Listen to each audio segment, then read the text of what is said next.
दोस्तों, अगर आपकी ज़मीन पर किसी ने कब्जा कर लिया है, ऐसे व्यक्तियों ने जिनका उस ज़मीन पर कोई हक नहीं है, कोई टाइटल नहीं है, कोई अधिकार नहीं है और आप ऐसे अध्यासी व्यक्ति को उस ज़मीन से बेदखल करना चाहते हैं, ऐसे व्यक्तियों से अपनी ज़मीन का कब्जा हटवाना चाहते हैं, जो अवैध रूप से उन्होंने क्या है कब्जा कर लिया है, उसे कब्जाई हुई है। तो अगर किसी व्यक्ति ने आपकी ज़मीन पर कब्जा किया हुआ है, अवैध रूप से कब्जाधारी है, तो आप कैसे उसको उस ज़मीन से कब्जा छुटवा सकते हैं उनसे।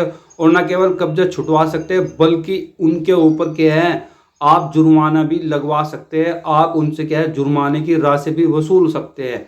तो इसकी पूरी प्रक्रिया क्या है, आपको कहाँ केस दायर करना होगा, कैसे कैसे आप कब्जा छुटवा सकते हैं, कितना समय लगेगा, पूरी प्रक्रिया क्या है, कौन कौन से डॉक्यूमेंट्स आपको क्या है चाहिए होते हैं, इस वीडियो में पूरी जानकारी आपको मैं क्या है तफसील से बताने जा रहा हूं। तो वीडियो में बने रहे, स्किप ना करें, पूरा देखें। और वीडियो में इससे पहले मैं आगे बढ़ूं, आप एक प्यारा सा छोटा सा कमेंट करके बताइए कि आप वीडियो कहां से देख रहे हैं और चैनल को भी जरूर सब्सक्राइब कर लें।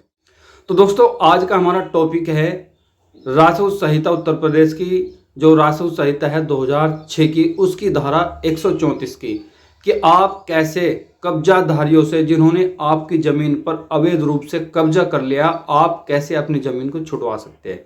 देखिए, सबसे पहले तो आप ये कोशिश करें कि प्रशासनिक तरीके से आप अपनी ज़मीन से कब्जा हटवाएं। प्रशासनिक तरीके से कैसे, कि आप शिकायत करें क्या है एसडीएम के यहाँ पे, तहसीलदार के यहाँ पे, या आपका जो संबंधित लेखपाल है, आप उन पे जाके क्या है शिकायत कर सकते हैं। और उम्मीद ये है कि अगर आपका टाइटल सही है तो आपकी सुनवाई क्या है वहाँ पे ज़रूर होगी। लेकिन मान लीजिए अगर कब्जा पुराना है 4 साल, 10 साल, 20 साल, तो क्या है ये लोग इतनी जल्दी क्या है उस पर कार्रवाई नहीं करते। तो फिर आपके पास ऑप्शन बचा होता है धारा 134 का। धारा 134 मतलब जमीन से बेदखली का। कैसे आप, जिन्होंने आपकी जमीन पर कब्जा किया, कैसे उसे बेदखल कर सकते हैं। तो आप जो आपका संबंधित तहसील है वहां पे एसडीएम बैठता है, आप वहां पे जाके धारा 134 का क्या है केस डाल सकते हैं। और आप पार्टी पक्षकार बनाए गए राज्य सरकार और ग्राम पंचायत यानी कि ग्राम सभा को। तो दोस्तों, इसकी पूरी प्रक्रिया क्या रहेगी, आप एसडीएम के यहाँ पे जाएंगे, वाद क्या है दायर करेंगे। आप खुद तो नहीं करेंगे, आप एक वकील हायर करेंगे, वो आपकी तरफ से क्या है आपकी पैरवी करेगा, वकालत करेगा और आपका क्या है वाद दायर होगा।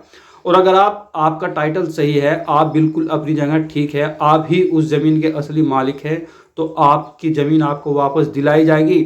न केवल वापस दिलाई जाएगी बल्कि जिसने आपकी जमीन पे कब्जा किया हुआ है उससे हर साल 5% के हिसाब से, जो उस जमीन का सर्किल रेट होगा उसका 5% लगाकर उससे क्या है कंपनसेशन, जुर्माना भी वसूला जाएगा। वो हर्जाना भी आपको दिलाया जाएगा जिसने क्या है आपकी जमीन पे कब्जा किया हुआ है। आपकी जमीन तो छूटेगी छूटेगी, साथ ही साथ उससे क्या है मुआवजा कंपनसेशन भी आपको दिया जाएगा सर्किल रेट के हिसाब से, कम से कम 5% आप मान के चले। तो मान लीजिए अगर 1 लाख की जमीन रेट है, 1 लाख रुपए है उस जमीन का रेट, तो उसका 5% यानी कि 5,000 रुपये हर साल के हिसाब से क्या आपको दिलवाया जाएगा। तो इसके लिए आपने क्या करना है, आपने जमीन के डॉक्यूमेंट्स जिसमें आपका टाइटल है, जिसमें आपका नाम है, जिन डॉक्यूमेंट्स में यह है कि आप उस जमीन के मालिक हो। अगर आपने क्या है रजिस्ट्री से खरीदी है तो रजिस्ट्री उसमें चाहिए, या आपकी जो खतौनी खसरे में आपका नाम चलता है वो चाहिए, बिल्कुल ओरिजिनल होना चाहिए, जिसमें आप ये साबित कर सकें हाँ मैं ही उस ज़मीन का मालिक हूँ। अगर आप ये प्रूव कर देते हैं कोर्ट में तो फिर डेफिनेटली धारा 134 के तहत ऐसे लोगों को आप अपनी ज़मीन से बेदखल कर सकते हो जिसने अवैध रूप से आपकी ज़मीन पर क्या है कब्जा किया हुआ है, जो उसके क्या है लीगल मालिक नहीं है, जिनके पास उसका अधिकार नहीं है, हक नहीं है, लेकिन इसके बावजूद भी क्या है वो आपकी ज़मीन पर कब्जा कर लेते हैं। तो लेकिन शुरुआत में आपने करना क्या है, प्रशासनिक तरीके से क्या है उनको वहां से जमीन से हटवाना है, उनसे कब्जा छुटवाना है। प्रशासनिक तरीका मतलब पुलिस भी है, एसडीएम है, तहसीलदार है, लेखपाल है, वहां पे शिकायत करें। अगर वो शिकायत नहीं करते तो फिर आप कोर्ट में जाके धारा 134 के तहत अपना मुकदमा, अपना वाद, अपना सूट क्या है दाखिल कर सकते हैं। या फिर एक पोर्टल भी आता है भूमि एंटी जो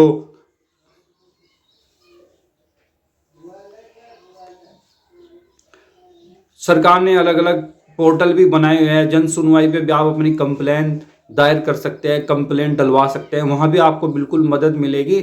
लेकिन शर्त यही है कि आप अपनी जगह बिल्कुल सही होने चाहिए, आप ही के पास उस ज़मीन का टाइटल होना चाहिए, आप ही उस ज़मीन के असली मालिक होने चाहिए, कागज़ आपके पास होना चाहिए। ऐसा तो नहीं होगा कि आपके पास कागज़ ही नहीं है और आप बताने लगे किसी को नहीं उसने मेरी ज़मीन पे कब्जा किया हुआ है, क्योंकि सबसे पहले तो आपने ही प्रूफ करना होता है कोर्ट के अंदर कि मैं ही उस ज़मीन का असली मालिक हूँ, मेरे पास ही उस ज़मीन का क्या है कानूनी अधिकार है। अगर आप अपनी जगह सही हैं और प्रशासनिक तरीके प्रशासन आपकी मदद नहीं कर रहा, तो फिर आप जाके कोर्ट में एसडीएम कोर्ट में गए धारा 134 का क्या है केस डाल के आप अपनी ज़मीन को छुटवा सकते हैं, साथ ही साथ जुर्माना भी उनसे वसूल कर सकते हैं।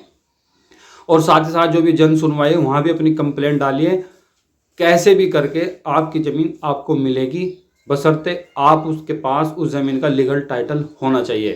तो दोस्तों हमें ये समझना है कि अगर किसी ने हमारी ज़मीन पे कब्जा कर लिया तो हम सबसे पहले क्या है जो प्रशासनिक लेवल पे क्या है अपनी बात को रखे, अपनी कंप्लेन करे, पुलिस में जाए, एसडीएम के पास जाए, तहसीलदार के पास जाए, पटवारी के पास जाए।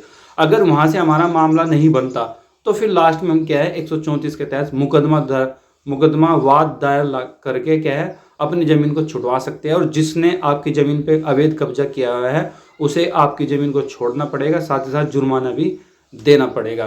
तो दोस्तों ऐसे ही तमाम वीडियोज आप मेरे साथ देख सकते हैं ताकि आपको कानून की जानकारी घर बैठे ही मिलते रहे और आपकी समस्या का समाधान हो जाए। मेरे लिए इससे बड़ी बात कुछ नहीं है, इसलिए चैनल को भी जरूर सब्सक्राइब करें और प्यारा सा कमेंट करके मुझे जरूर बताएं। तो आज हमने सीखी धारा 134 जो हमें बताती है कि कैसे हम कब्जाधारियों से अपनी ज़मीन को छुड़ा सकते हैं।